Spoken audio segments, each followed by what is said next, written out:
Welcome to the Heal Your Hunger Show, where we get to the heart of why you overeat and how to stop. If you struggle with food and weight like I did, welcome home.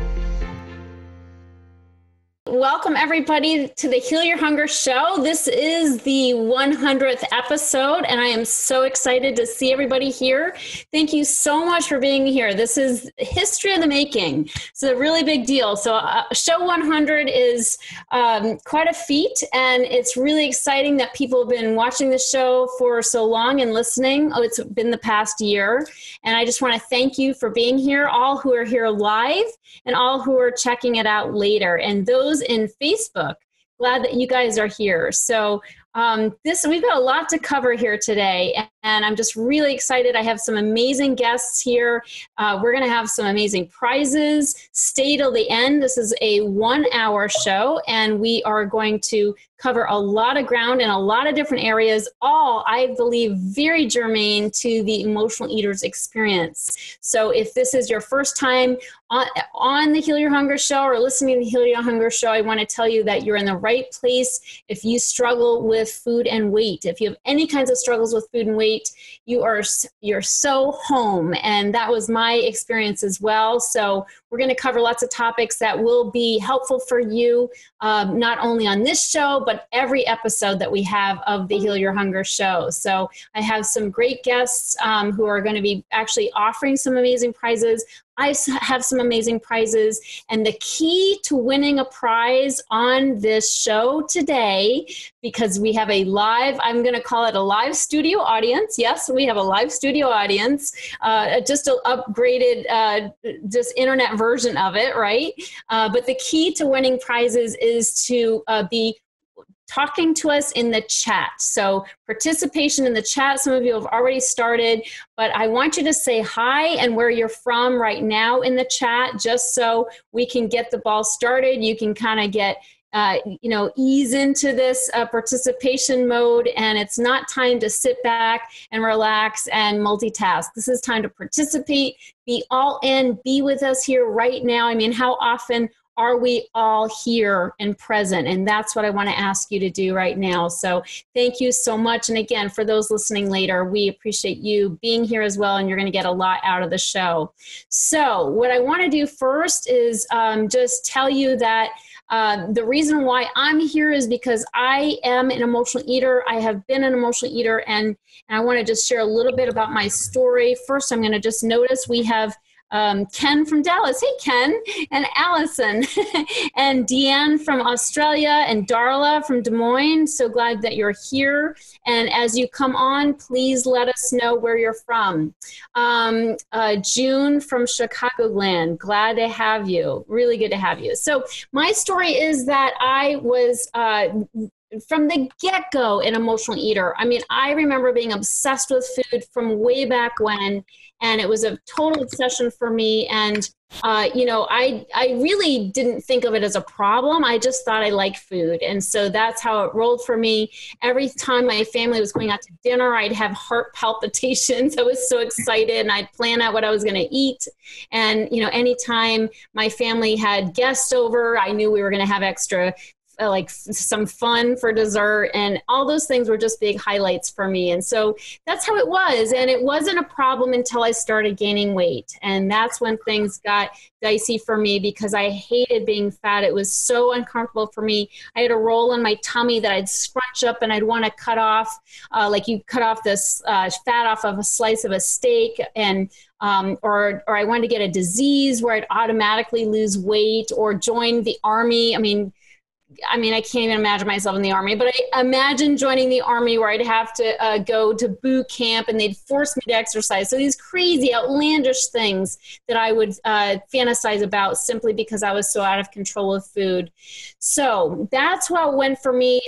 In high school, I started looking for solutions, and nothing I was doing was working. I was joining gyms. I was doing weight loss programs, diets, pills, potions, lotions, nothing I tried worked for me. And I then started doing more psychological types things. I went to 12-step programs. I went to an eating disorders therapist. I read self-help books. I mean, self-help groups, you name it. I tried it and nothing I did worked for me. And it might have worked for a short period of time and then I gained the weight. So that's what happened. And it wasn't until I met a man who was able to show me that my problem had nothing to do with food and it had everything to do with emotional eating and then what was driving me to emotionally eat. And so I got help by facing and addressing the underlying causes of emotional eating. And my life in the past 30 years has been about that, helping other people to do what I did, helping them to find freedom from the bondage to food. And to me and a whole lot of other people, this has been the secret to successful weight loss, is not focusing on weight, but focusing on what it is that's driving me to eat. And I promise you, you can be free from the compulsion and obsession to overeat by doing the same thing. And I'll talk to you about the different things I've done in the past year to make this work that I do and have done for 30 years so much more accessible to you, whether it be this show, the Heal Your Hunger show, which started a little over a year ago. Also my book, the Heal Your Hunger, 7 Simple Steps to End Emotional Eating Now. And also my program, 10 Weeks to Freedom from Emotional Eating. And this is an amazing journey that can really support you and show you exactly what it takes to break free from emotional eating. And so hopefully I'll have some people on here who have tried different aspects of what it is I offer, whether it's the book or the podcast or my program. And what I want to do is invite you right now, if you have read the book, one of the ways you can win a prize is to, again, participate, but share specifically about what it was that helped you from reading the book, Heal Your Hunger. If you've gone through my program, whether it's the sneak peek or whether it's the full course, 10 Weeks to Freedom from Emotional Eating, share about what it was that helped you and what it is, that you've taken away from that and has helped you in your life. I want to hear stories from you, what it is that's helped you. And toward the end of the show, we'll start giving prizes to those who have participated and left some of their comments here. So this is the key. Whatever it is, if you're new to Heal Your Hunger, what is it that drew you here? What is it that's gotten you excited about being here? What was the aha for you when you found the Heal Your Hunger show? So all of it is fair game, okay? All of it makes you eligible to win a prize here, but you got to comment in the comments, okay? So I invite you to do that. For those who are kind of new to this whole concept of emotional eating and not sure if you are an emotional eater, I just want to say that emotional eating is a whole lot more than just eating too much or eating the wrong foods. And something I cover, if you remember, if you read the book, something I cover in the book is the anatomy of the emotional eater. And what's important to know is there are 24 traits that make up the emotional eater's experience. And these have nothing to do with food specifically. And this is what people don't realize often is that, being an emotional eater isn't just about our eating behaviors. It's also about our living behaviors and how it is that we approach life, what it is that we do when we are out in the world, and what personality traits are actually causing our cravings. And this is what's so key, is that people are always saying, they're writing to me a question, how do I overcome cravings? What do I do about my chocolate craving or about my sugar craving and these different cravings? And while I am a full believer that we can be totally, addicted to a substance like sugar in many of its forms, or all of its forms for people like me, sugar addicts, but sugar is very addictive. But beyond that, beyond the physical, there are cravings that we have that are emotional. They come from another place, not the physical place. And that it really is an outgrowth of these personality traits that we have. And what do I mean by personality traits? Well, I'd say the number one personality trait for the emotional eater is people pleasing. So this is really something that I have seen across the board in the emotional eaters experience, as emotional eaters are people pleasers. And think about it. I mean, we're first of all, very nice people. I mean, let's admit it. Like, emotional eaters are some of the nicest people in the world. But the problem is we do tend to be a little too nice. And what happens is we overcommit. We say yes too many times. We don't check our schedule. We feel pressure at the time, and we just say, of course, I'll do it. Of course, I'll do that errand for you. Of course, I'll pick up that extra project or that extra work in our workplace. I mean, whatever it is, church, I mean, wherever it is, we pick up extra duties and things that need to be done out of a need to please and a need to be liked. And the reason why this is such a trap for us is then we're stressed out, we're overloaded, we're exhausted, and we're also resentful, okay? So people pleasers have a dark side, and that's resentment, where we're burning with resentment because we took on too much. We're pissed off at the people who put it on us, right, when they didn't really put it on us, but that's how we perceive it, is we feel burdened. And there's nothing, there's no better cocktail for a prescription for emotional eating than being burned out and resentful and lonely, right? Because we've been working so many late hours, we're not connected to our families and friends. So this leads to overeating at the end of the day or late at night, and that's a big problem. That is an example of a personality trait that gets us into trouble. What are some other ones? Well, again, there's 24, so I'm not going to go over them all, but we tend to be deep feelers. Emotional eaters are deep feelers. Oftentimes people say we wear our heart on our sleeve, right? Have you heard that before? I mean, we have big hearts, and we're emotional, and we're deep feelers. And while that's a beautiful quality, it does get us into trouble now and then because we have so much emotion, we don't know where to put it or what to do with it, and we bury it with food. So that's another example. So there's many other traits, but those are a couple just to show you what I'm talking about. These things have nothing to do with food, ostensibly, and yet the way we respond to life, we tend to be caretakers. We're taking on other people's, problems. We're empathic, because we're deep feelers, we're empathic. So we tend to not know a boundary and when to say no. So these things do lead to the stress, which causes our cravings. And that's what I mean when I say our cravings are often emotionally driven, because they're not based on the physical addiction to something. They're based on overload of stress and a need for an outlet, a stress outlet. And that's how the way we respond to life creates our cravings. And that can be turned around. I mean, that's the great news, is that we can turn these things around by identifying the way we show up and making different choices. And that's what I share with people about. But there's many different aspects as well. And I'm just going to jump over to the chat here. Belinda talked about 3-meal magic. That's something she loves. Sharon has talked about, I was fascinated with the title, Heal Your Hunger. I was told today to think about surgery to lose weight. Oh my goodness, by my doctor at 67 years old. I don't want to go through it, and I don't want you to go through it, Sharon. I'm telling you, a lot of people have come to, I'll tell you, over the past 30 years, I've talked to so many people who have actually had the surgery and they're still overweight or they've busted out. And the reason is because surgery won't do anything for that compulsion and that deeper hunger. And so that's why, that's one of the reasons why surgery, weight loss surgery doesn't have a very good success rate.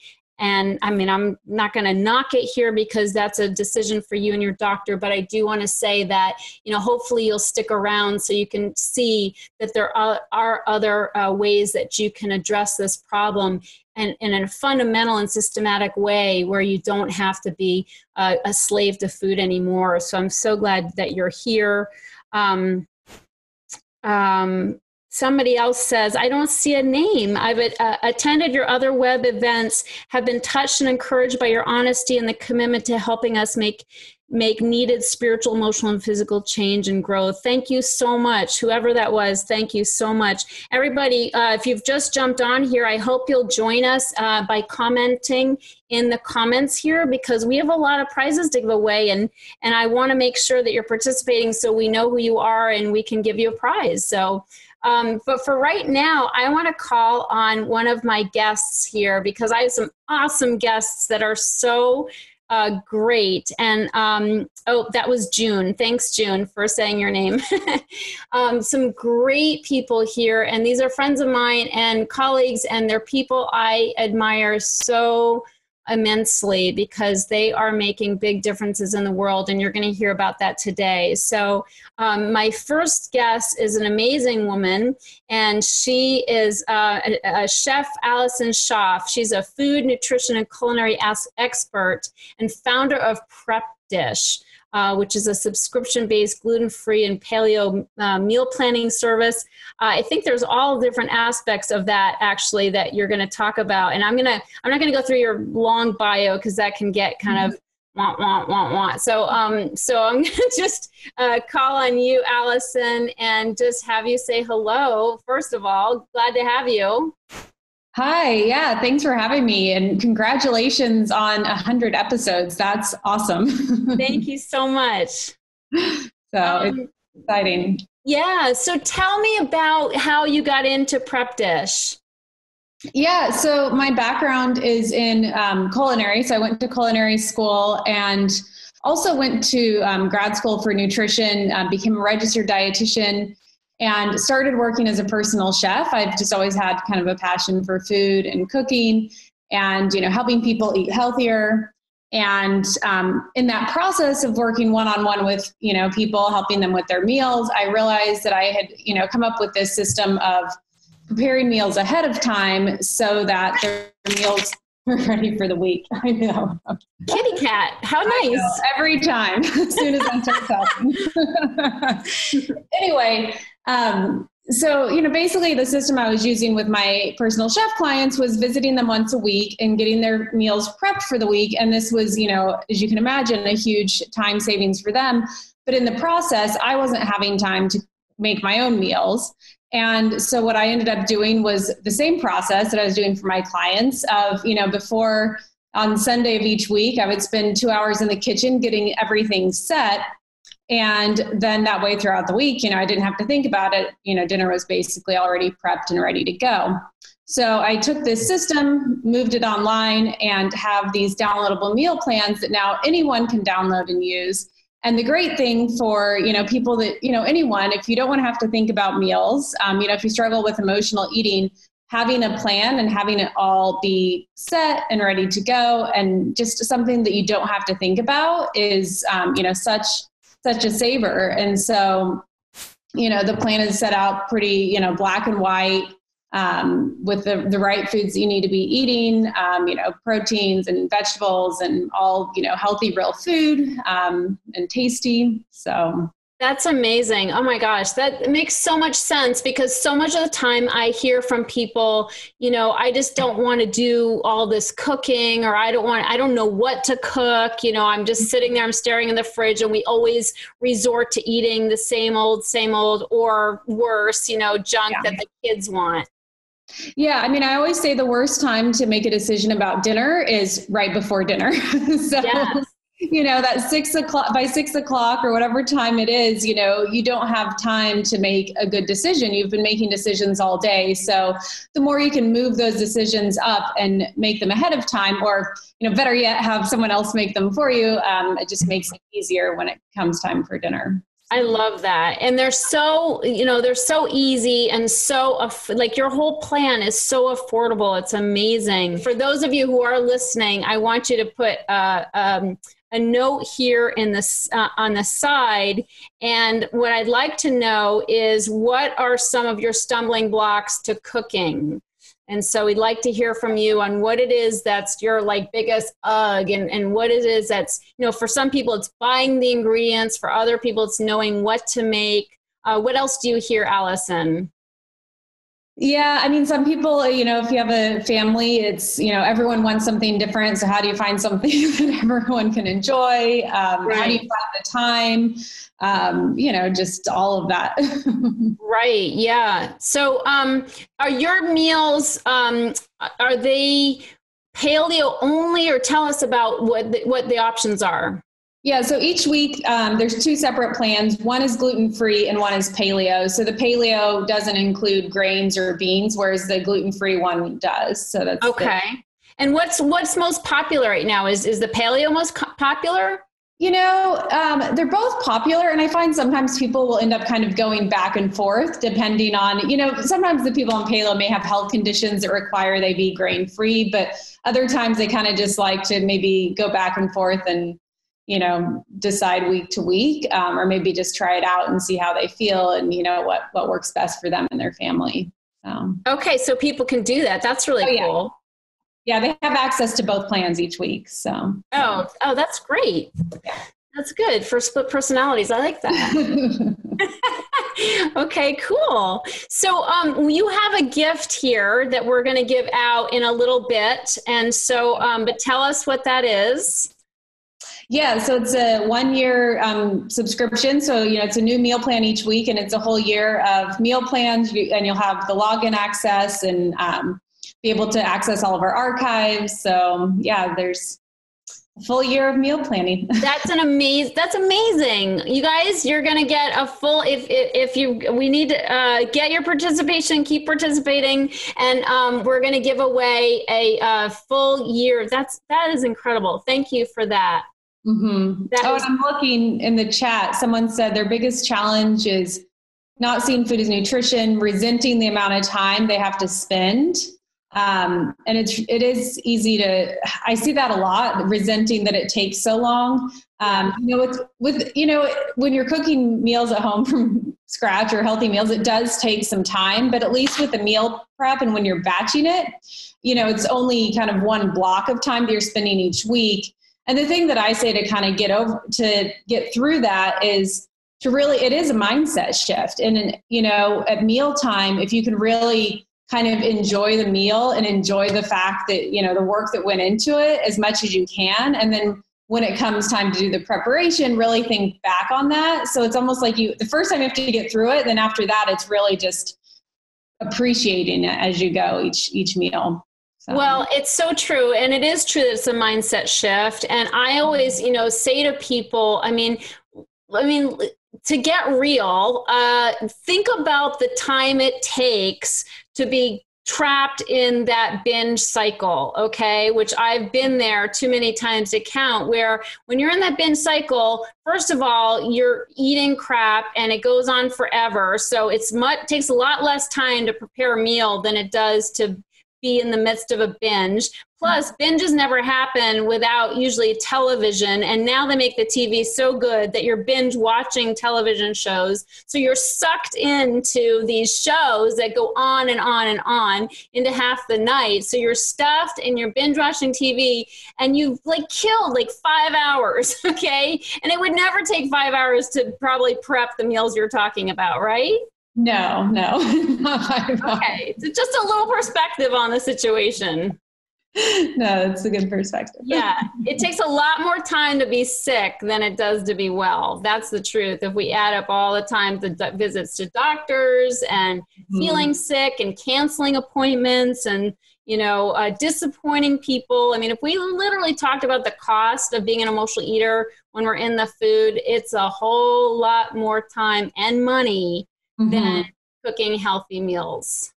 Yeah. And, also just figuring out a way to enjoy the process, whether it's, hey, I'm relaxing and just kind of enjoying it, or maybe, play some music or a podcast, or, if you have kids, maybe using an opportunity to let them jump in and help. So you can all kind of do it as a family. But just really kind of, it's a mindset shift. Well, and it is. And I always say too, that it's kind of a spiritual thing too. Like when you when you start taking time to go to the farmer's market to buy the healthy foods, drive the extra mile to the Whole Foods or wherever it is that you can get organic foods, when you're spending more money on organic, as painful as it is, when you're doing all that, and then you're taking time to actually prepare these meals, prepare the foods and put things in containers and all this kind of thing, that what you're really doing is you're affirming that you matter enough to spend that time. And that's an important message to be sending yourself. I mean, that's a really important, and to your family as well, but usually it's easier for us to take care of our family than it is to take care of ourselves. So I just like the whole self-care process, yes, because it really is a self-esteem building process. Mm-hmm. Yeah, that's awesome. Well, thank you very much, Allison, for being here and just sharing your gift with us and just sharing yourself and all that you do. I know you work so hard to really bring this to the world and make it easier for people to eat healthy. So thank you. And for those of you who are listening, Allison will be a featured guest on my podcast very soon. So you're going to get a whole lot more tips and tricks from her when she comes on as a guest on the podcast. So thanks, Allison, so much. Thank you. I look forward to talking to you again soon. Thank you. And our next guest, well, let me just go over here before we get to you, see if there's anything I'm missing here. Any comments on Allison, please? If you have any questions, we can always take that. But questions or just comments, please put them in the chat, whether you're on Facebook watching the stream or whether you're here in the Zoom call. Please put it in the chat. We want to hear from you. Our next guest is just an awesome guy. I only have awesome people on as my guest, just so you guys know. And he is just a leading, one of the leading holistic gastroenterologists in the country. And he is absolutely amazing. He's brilliant, and he is making waves in holistic gastroenterology. And not only that, but he's developed a product which is completely awesome, and he's going to share about that. But Dr. Ken Brown, glad to have you here. Thank you so much, and congratulations on your 100th episode. Thank you. Fantastic.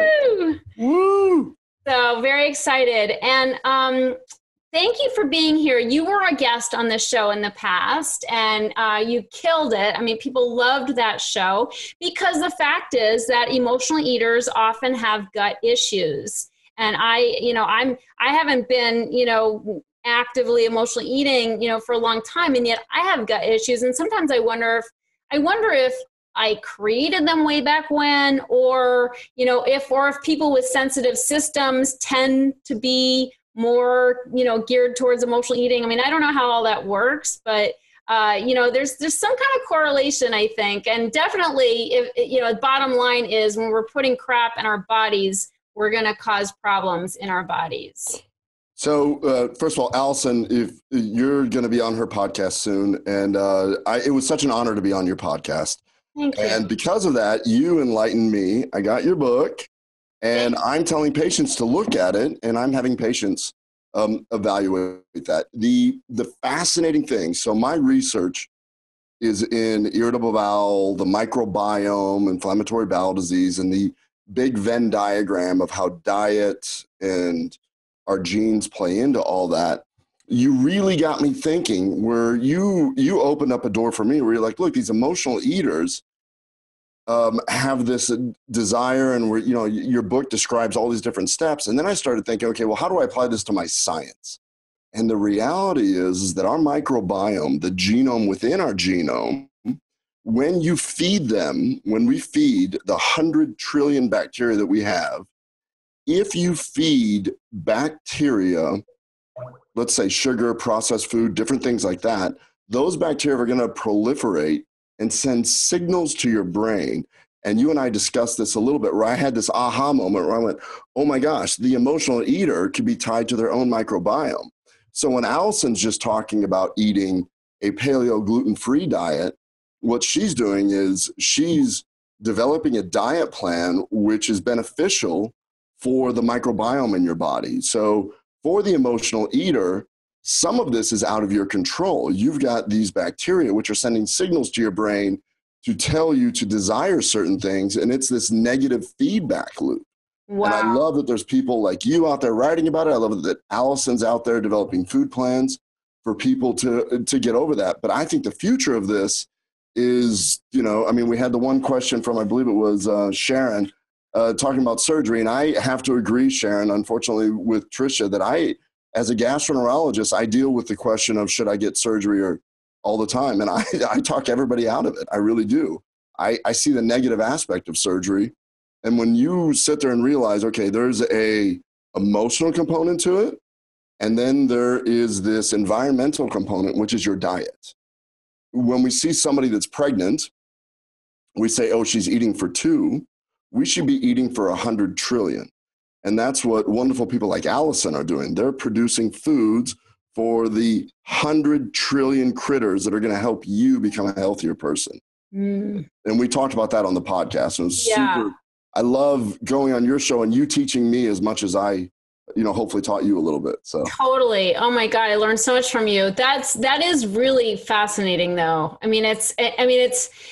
It's if it's not hard enough, the emotional addiction, the physical addiction, and then the microbiome, like critters making us addicted. That's a problem. So I'll throw one other caveat into this, and this is strictly for your listeners that are dealing with this. So I think a lot of people that deal with the emotional aspect of food or deal with the anxiety, the way that you were talking about your introduction, you said my heart would palpate. I would do this. I'd get excited about this. You're having a central nervous connection to your enteric nervous system. And what I mean by that is you have a brain-gut axis, and the brain and the gut communicate all the time. Now, we have learned quite a bit that when your gut is not healthy, it actually increases inflammation and different issues in the brain, which can lead to it can lead to all different kinds of things, but it's been linked to autism. It's been linked to dementia. It's been linked to depression. It's been linked to OCD. So we know that the gut really, to have a proper brain function, you have to make the gut work well also. So if somebody's out there thinking about this and they're frustrated, take a step back and go, well, maybe some of this is out of my control, but I can fix it by changing my diet.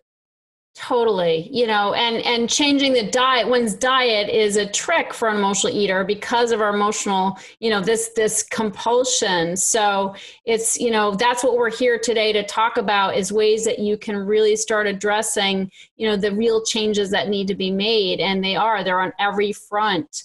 It's so vital. So I love that you're talking about that, and must be such an exciting time for you because there is this explosion of knowledge and discovery around the gut and how intelligent it is and how central it is to every function of our bodies. People don't realize that your gut has more serotonin in it. Now, serotonin is our happiness hormone. So we have more serotonin in our gut and being produced in our gut than actually in our brain. So in other words, if you stop and think about it, if you're not treating your gut properly, you'll never allow your brain to be sufficiently happy.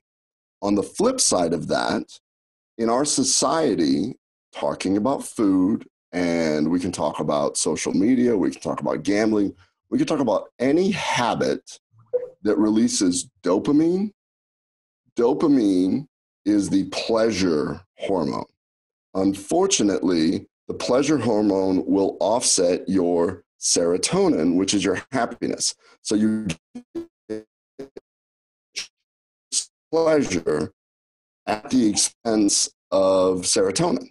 So a lot of people that struggle with food issues, and I deal with this, and quite honestly, Tricia, I've started talking about this with my patients since we had our podcast. I bring this stuff up. Awesome. I'm like, I never thought about this until I went on this podcast. Yeah. Where we have to look at this and realize that your overall happiness is being affected by your short-term dopamine release when you feed these different aspects. And whether it's food or gambling or anything else that people, strive to find happiness, the real happiness happens when you start from the inside. All health begins and ends in the inside. So if we can fix the gut, then we can end up starting building this foundation to allow you to be healthier.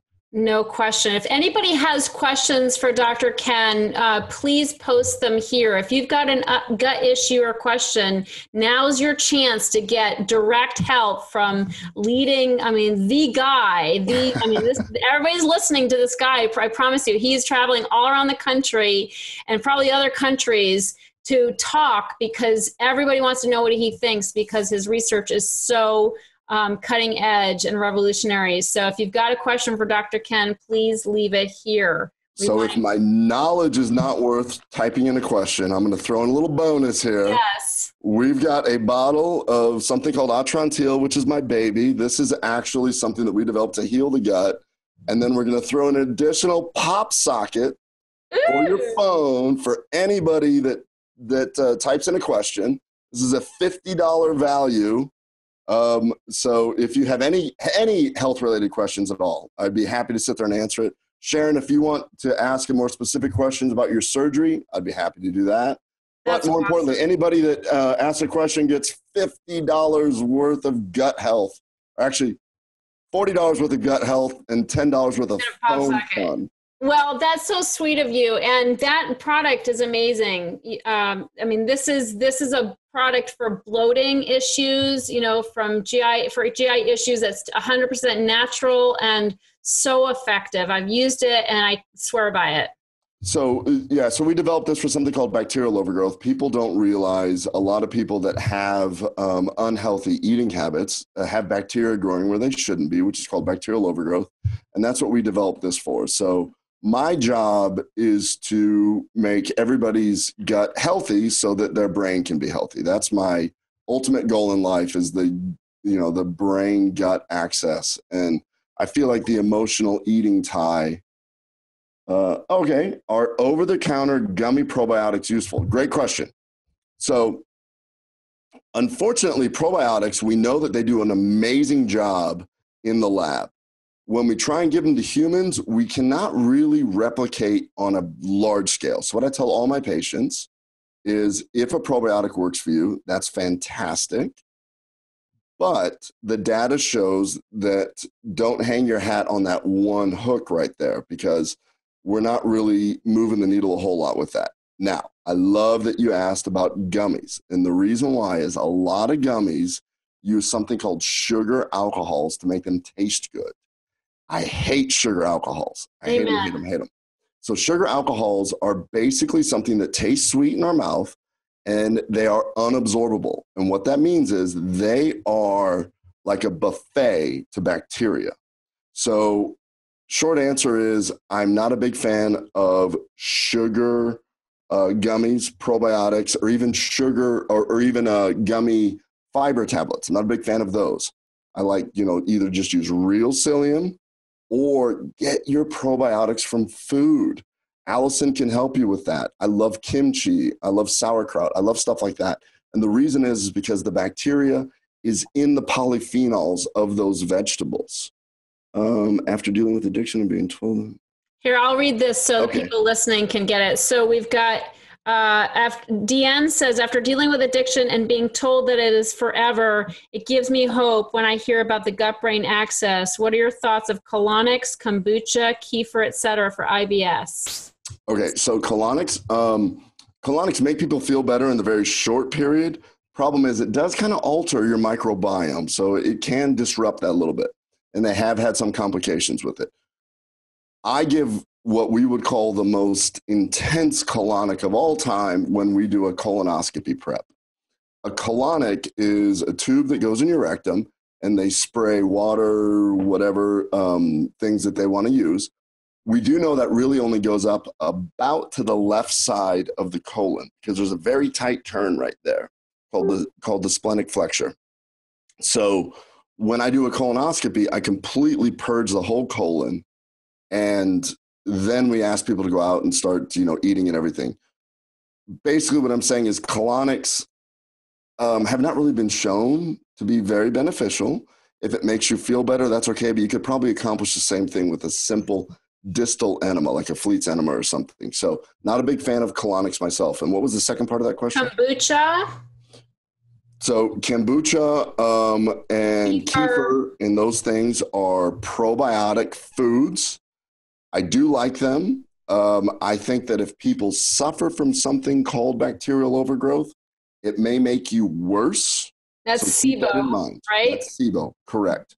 So if you take it and you feel worse, then consider the fact that you may have bacteria growing where it shouldn't, and that's where something like this comes in, and a few other things. Talk to your doctor about it. So yes. So the Atrantil can help instead of taking a probiotic. Instead of a probiotic, correct. Okay. If you have bacteria growing where it shouldn't, taking a probiotic can make the problem worse. Right. Yeah, I've got SIBO, and I haven't taken a probiotic in ages, which is kind of a bummer, but it can make it a little tough. Yeah. June says, Doctor, I have autoimmune disease. Want specific actions that I can take with the gut to reverse cognitive effects? Oh, June, you're speaking my language right now. This is exactly what my research is in. So the whole brain-gut axis, what we do know is there is something that is called, well, if you look up on the internet, it's called leaky gut. If you talk to your doctor about leaky gut, especially if he's a traditional medical doctor, an MD, they'll stick their head in the sand and completely ignore it. But what we now know is that intestinal permeability, or basically you have these very tight junctions in your intestines, and when something affects it, either processed foods, bacterial overgrowth, the SIBO, or even a molecule called zonulin, which is from gluten, you have three main things which can create leaky gut. Leaky gut is the root cause of all autoimmune disease. So in other words, we have now pretty good data to show that if you have one autoimmune disease and your gut is not healthy, you're going to develop others. Mm-hmm. That is directly related to the thing I was talking about earlier, which is the brain-gut axis affecting mast cells and leading to brain inflammation. There's some research that shows that autism and obesity is related to this. Other research shows that it's dementia and Alzheimer's. Cradle to grave, if you don't fix your gut, you're going to end up with some issues. So the whole autoimmune thing is exactly where I'm trying to go. I've met with, I'm working currently with some PhD doctors from South America where we really feel like we can sort of stop the autoimmune epidemic that is going on by fixing the gut. And hopefully we'll be able to come out with something in the next few years to do that. So that's awesome. Thank you so much, Ken. That's such amazing work that you're doing, and everybody needs it. Does the Atrantil help with leaky gut? It does, because one of the causes of leaky gut is bacterial overgrowth. And we know that if we fix that, then that's one of the causes. Personally, I think that somebody like Allison can help more with autoimmune disease than 1,000 gastroenterologists can. If we can get the people eating the right foods, we're on the right page. I'd rather heal everybody through food. Yeah, absolutely. Gosh, that's great stuff. Allison, did you have something to say? I see. Was that a hand raise? Oh, it's just like a raise the roof. Oh, yeah. I don't know. No, you guys are great, a great synergy here, actually. So great. So we're going to be giving away some Atrantil today, right? So, yeah, whoever, you know what? I mean, how many attendees do we have here? 13. So whoever asks a question, just type your name in. You don't even have to ask a question. I will send you a box of Atrantil and a pop socket. And all right. So here's what we're going to do. That's super cool. If you asked a question, email info@healyourhunger.com with your your name and your mailing address, and you got some goodies coming your way. Isla Burm asked about constipation. The beauty of constipation is we now know that you can be constipated because bacteria are producing a gas called methane, which slows everything down. So yes, constipation, bacteria produce methane, you're constipated. If bacteria produce a different type of gas called hydrogen sulfide, then you're going to have diarrhea. The beauty of this science that we're learning is that it's continually evolving, and we realize that it's all interacting with itself. So even the interaction with my patients that have irritable bowel and possibly have a few accidents, I have a I have a good friend named Steve Ezell who's developed some pretty cool laundry agents to help with those kind of things. It's awesome.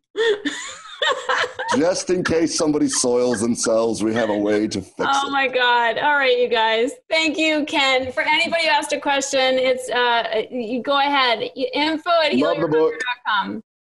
Yes, thank you. So yeah, info@healyourhunger.com. And we're gonna move on to our next guest. And we have one from Pat.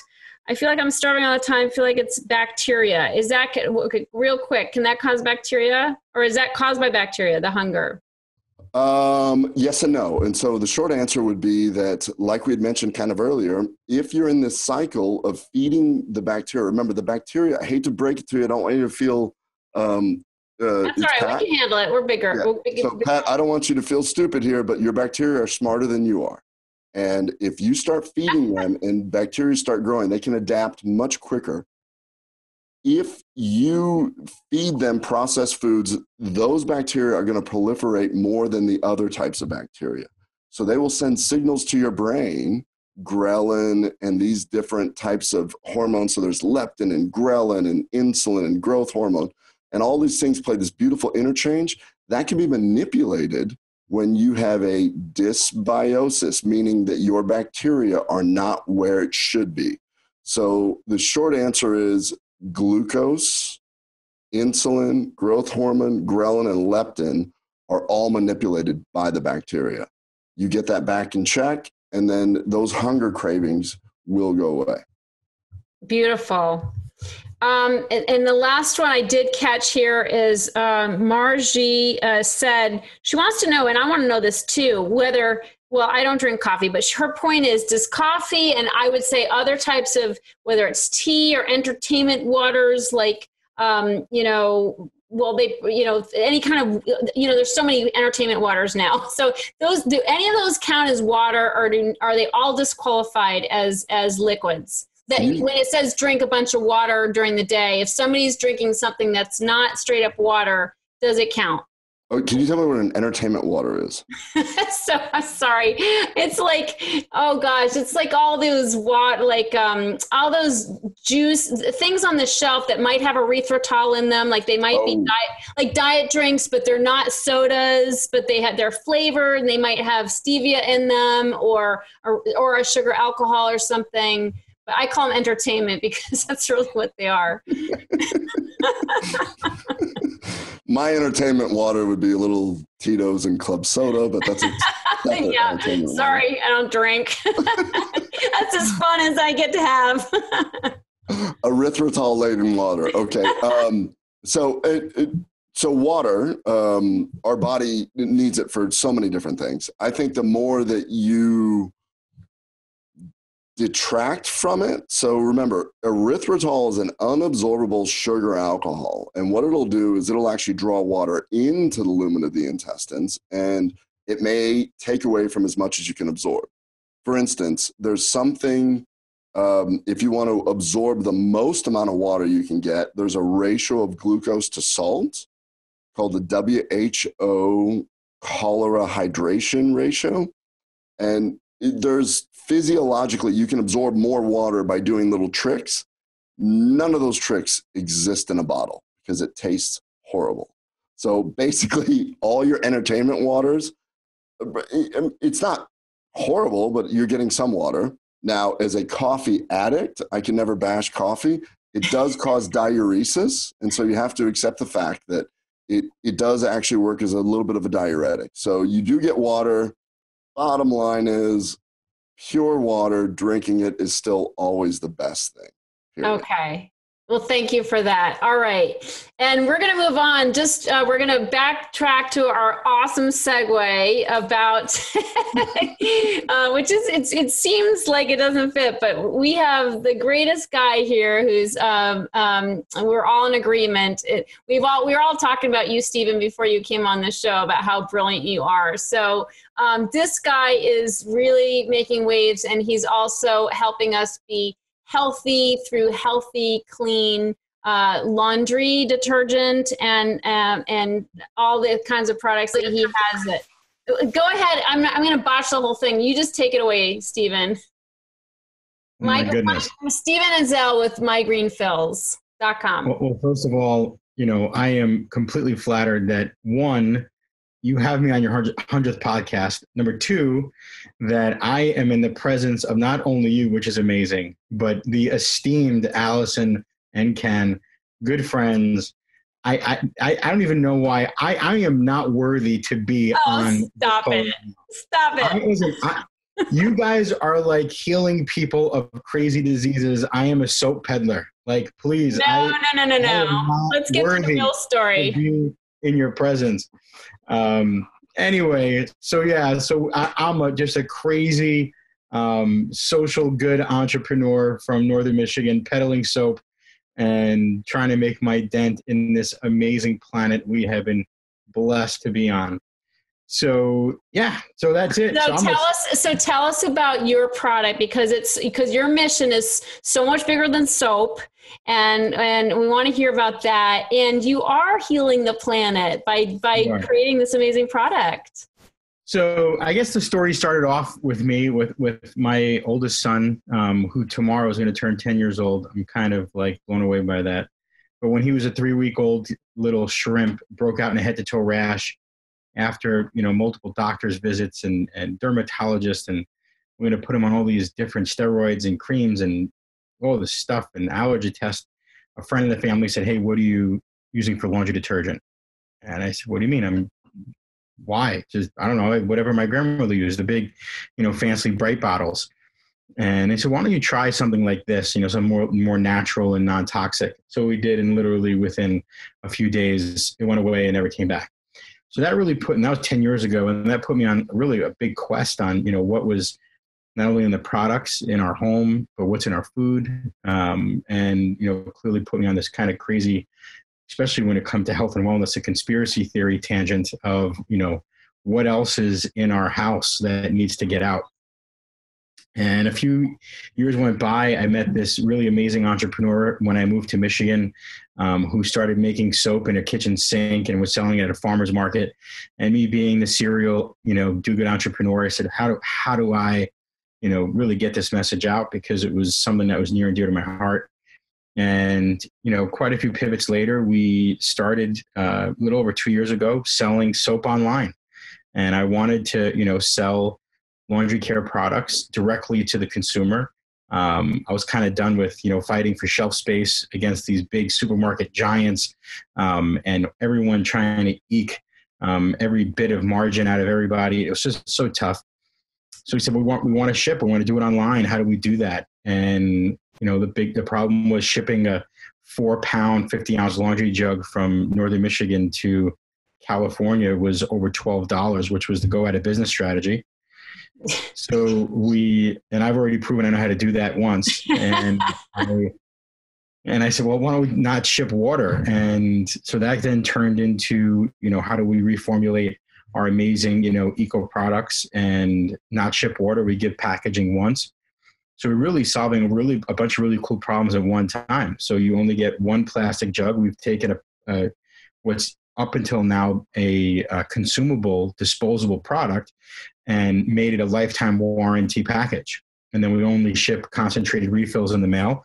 You add your water and shake it up, and you have a fully refillable system. So that's, we basically democratized the laundry room with 100% non-toxic products. Everything is hypoallergenic. Our scents are predominantly made with essential oils. There are a few plant-based synthetic oils that we use to carry the essential oils through the washer. But we literally are on the absolute cutting edge of green chemistry. I've surrounded myself with just some really bizarrely smart people. I'm just a soap peddler, and I get to hang out with really great people like you guys. But so we make laundry products. We're launching a bunch of new products this spring. What else do you want to know? So I can attest to your amazing, I guess, do you call it a fabric softener? What's the one you put in the dryer? Yeah, so we don't call anything what they're supposed to be called. Okay, good. And it's by design because we don't really do anything like anybody else. Right. So we don't have a detergent or a soap. We have a wash because it kind of works like both without, a detergent is filled with lots of things, right? So a detergent can be filled with a real pharmacopoeia of synthetically derived chemicals from surfactants, dyes, fillers, buffers, perfumes, fragrance derivatives, and so forth. We don't use any of that junk. So everything we have is plant-based. So we have a wash. Now, a fabric softener does a couple different things. They are also filled with surfactants, dyes, fillers, buffers, and also, loaded up with UV brighteners. And that's why, the detergents are blue and fabric softeners are green, because they're literally designed to leave a green or a blue haze, a film on your fabrics, so that you have this optical illusion of brightness when meanwhile it's just really an eye trick. Oh my God, I had no idea. That's really bizarre. Yeah, so that's why they're colored that way. It's not just for, to make them look good. They literally leave that blue haze on there. So with that said, so we don't have a fabric softener. We have what we call our final rinse. So it lowers the pH of the water, so it'll leave the fabric soft and supple. It'll mitigate hard water. So depending on where you are and what type of water you have, will leave your fabrics nice and soft and supple. And if you use our scented products, smelling really nice without any of that toxic junk. Well, I put one of those in my dryer, one of those bags in my dryer, and the dryer angels. Yeah, we have one right here. It was amazing. My bathrobe smells so good. I haven't used like a dryer sheet in over 20 years in my dryer, and I used your product and I love it. It smells so good. That's awesome. Actually, I have a whole big box here. I'm going to open up. This is my absolute most favorite product we've ever made. It's called Dryer Angel, and I have a whole big box here that I can't wait to give away. And tell us why you call it that. So this product, is this the one you were talking about, Tricia? Yes. So this thing smells amazing. For those listening, it looks like a little bean bag. It's like a little bean bag. It's in the shape of an angel. So this is a dryer sheet alternative, and dryer sheets are absolutely loaded with a ton of toxic chemicals. There are 14 documented carcinogens that are used in mainstream fabric softeners in dryer sheets. And what the reason that they absorb negatively charged ions in a dryer, they add a bunch of synthetic perfumes and just some really crazy stuff. So what we did was in an attempt to, again, add a really great smell, because people want an awesome smell in their laundry, was how do we do this? And instead of just, something boring, we wanted to do something really cool. So we actually employ 5 women in Jamaica. They work full time for us. They were formerly unemployed. Some of them outcasted. They're deaf. And there's some really bizarre things that happen in Jamaica if you're deaf, especially to women. I'll leave those details out, but we were not happy with that scenario. So we decided to employ them, and we're actually employing a group of prostitutes in Calcutta soon. We're taking them and their families out of the sex trade and employing them to make dryer angels for us. Wow. That is incredible. So incredible. And they're awesome products. And then you get to feel extra good about using them. Yeah. So wow. So that's it. So we just try to sell some soap in a very innovative and, unique way. And we're doing it, and it's really exciting. We have so many new projects and new initiatives that are coming up that I am just fired up about. Well, that's incredible. I want to invite people. Now you're giving, what are you giving away here? Are dryer angels or the soap? You have a gift. I am giving away basically a full replacement for everything in your laundry room. To be about a $250 value. So it'll be, depending on your size family, about a 6-month supply of everything in your laundry room fully replaced, from oxy boosters, wash, rinse, dryer sheets, alternatives, everything. So you will not have to shop for anything for at least 6 months, unless you have a crazy big family like mine that's making all this noise in the background.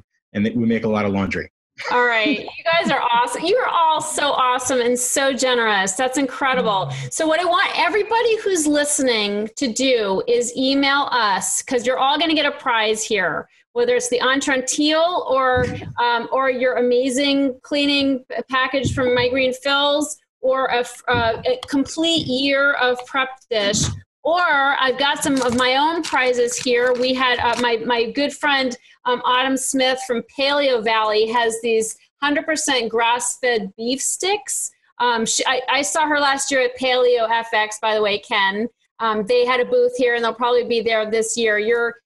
We've got, these are $20 value on Amazon, so we're going to send out some beef sticks. The only food I'm going to send out here for Heal Your Hunger, just because it can get weird. So that's what we're doing. We're doing the beef sticks, which is an incredible gift. And the Heal Your Hunger book. So you guys write, just to handle this well and easily, I want you to write, everybody who's listening, write to info@healyourhunger.com and tell us your name and address. And if there's something in particular of these gifts that you want, let us know. But we can't promise you're going to get the one that you want, because we've got, people here and we can't give everybody everything. So just let us know what your number 1 and number 2 preference is. How about that? Email us and we'll sort that out. And you're going to be getting a gift in the mail just for showing up here and participating and bringing your energy and your A game. And we just appreciate you so much. And to my guests, Allison and Ken and Stephen,